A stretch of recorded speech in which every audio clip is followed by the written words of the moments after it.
Hello, my name is Michael Robles. Today is December 15th on a Sunday. Um Reason why I'm doing it so late is because my mom has been busy lately and now I have free time with her and this recording is being taken from my house and yeah, can you say hi, Mom? Hello, All good right. afternoon. All right, Mom. First question I want to ask you is how was your teenage life? Like what was so like just how was it? Like from home to school? Just explain to me. Well, when I was in high school, I did absolutely everything in the house. That's what my mother was expecting from me. So I went to school, worked part time, came home, did the necessities of the house, homework, and then went to sleep. Every day was the same drill. Never had any time to go out, do anything, or have fun. It was just strictly from waking up in the morning, getting ready, going to school, then going to my part-time job, come home, cook if I needed to cook real quick, do my duties like wash dishes, pick up wherever I have to, clean the bathroom, do my homework, go to sleep, next day the same drill. So basically it was kind of boring, really really boring. Nothing exciting happened ever. You said something about going to work. Where did you work? I worked for an advertising agency called Cunningham and Walsh. Um, and I worked in the art files. I took care of all the artwork, all the key lines, transparencies that were used to produce either TV or out of home or magazine advertisements.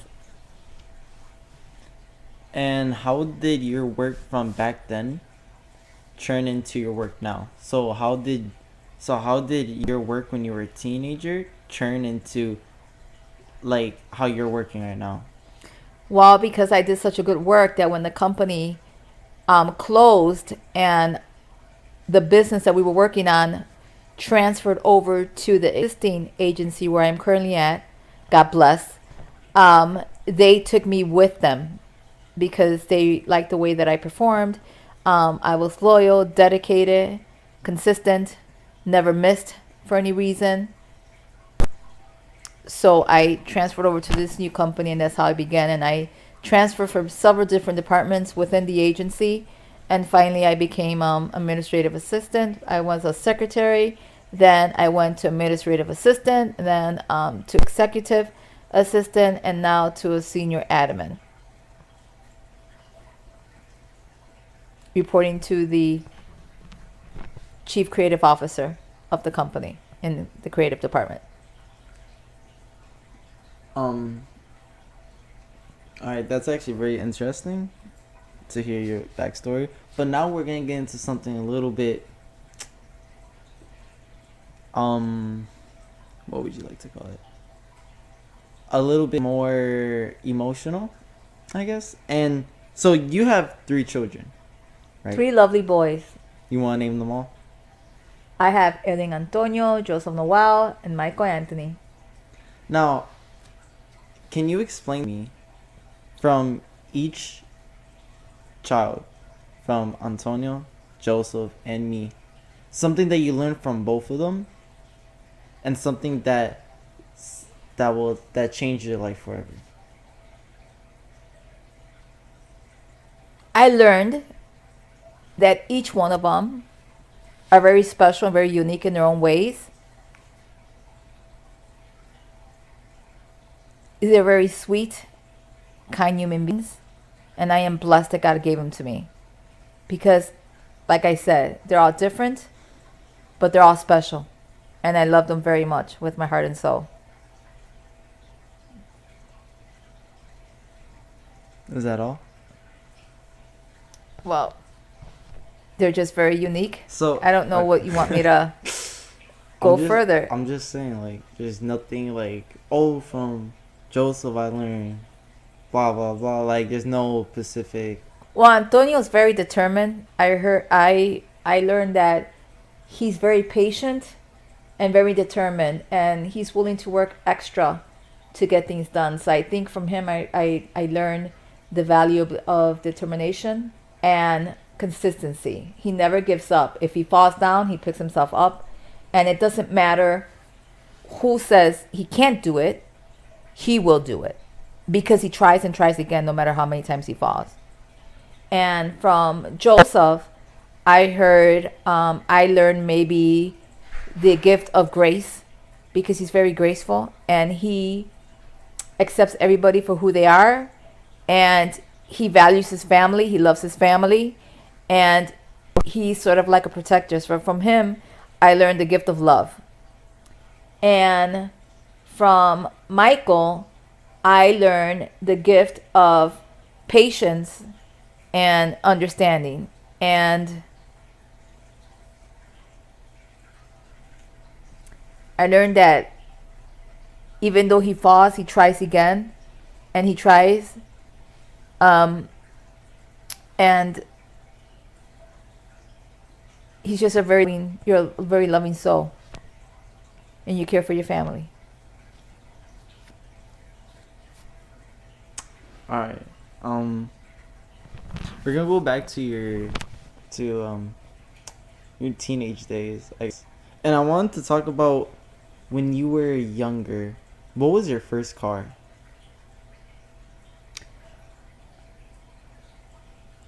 I had a 76 Cutlass Supreme that I paid for with my own money that I used. I used to sell Avon, babysat, and worked at the convent. And with that money that I accumulated, I brought me my first car and my part-time job. So I had a couple of jobs that I had in between. Did you have a car after that? No, I got married after that, and then I got the car with my husband after that. So my was the Cutlass Supreme that I paid with my own money. I had to save for my money, had to pay it, pick it up, put insurance, buy the stickers, transfer the plates, everything, all by myself. So in our household, we always worked for whatever we have. Nothing was given to us, ever. If we wanted it, we had to find creative ways of making money and buying everything ourselves. So, you said about getting married and then buying a car, right? Mm-hmm. So, at what age did you get married? I got married when I was 23 years old, and the following month after that, I was 24. Really? I got married in October, and I was 24. And we dated 6 years before getting married. Oh. So, during what advent in your life, if it was having Antonio, Joseph, me, or getting married, or something in between, when did you tell yourself, I'm not a teenager anymore? Like, I'm an adult. Like what's something that you're like, that like changed how you viewed everything? When I got married. You got married? Because I was independent. I have never left my house. I was always in my house. In my marriage, in a new apartment, I was independent by myself, responsible for my bills other than the household. I had to do everything for myself and for my husband. So the minute I got married, that's when everything changed. So there wasn't a I guess you can say like an event. No, because being married is an event, right? And then when I had children, the first one, that totally changed my life because that was a different experience, but it was also a different type of responsibility, and it just changed my life because once you have a child, that child becomes your life and your presence and your everything, because you take care of them and you watch them and you help them grow and you do the best you can with them to teach them and allow them to be the person that they're supposed to be. and try to guide them on the path that God has chosen for them and for you, because you're kind of like their mentor and you guide them. Um, how did you? Okay, so everyone always comes like this thought always comes to everyone, and it's what kind of family do I want? And some people are like, oh, I want $2 and a boy, or two boys or a daughter, or three boys or $3. What was your? What did you wanted out I of? wanted 6 children, but I couldn't have 6 children because my condition and my situation did not allow for me to have um, children. I was blessed with 3 boys. I lost my first child. I would have had 4. My condition did not allow me. I was lucky and blessed to have 3. But if it was up to me and if I was allowed, I would have had 6 because I wanted a large family. Did you ever want a daughter? I asked for God to give me what He thought that I can handle and what He of His choosing. It would have been nice to have a daughter, but I didn't ask for that. I asked for a healthy baby, and God gave me 3 healthy boys. And are you happy with what you have now? I am very happy with what I have right now. I don't think that I would have had any other way. God knows exactly what I can handle and what I can work with, and I think um, the boys have brought me a lot of love and a lot of experiences that I will never trade in for the world. And I'm very happy I have boys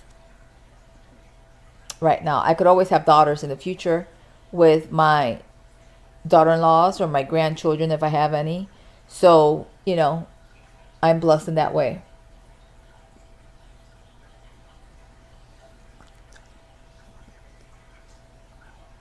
All right. There is one last question I want to ask you, and please tell the truth on this one. But like, am I your favorite child? You're all my favorite child. No. All of you are my favorite Are children. you I sure? love you all. Yes, I all won't. of you. I won't show this interview to no one else. No, you are all my favorite children. I love you all very much. Maybe not like a little more than Antonio. I love you like all the same. Okay then. Yeah, All no right. preferences. All right. Thank you for taking your time to do this interview. It means a lot to me. And yeah, I love you so much. I love you too, sweetie. And yeah, this was my interview for Story Corps, and yeah,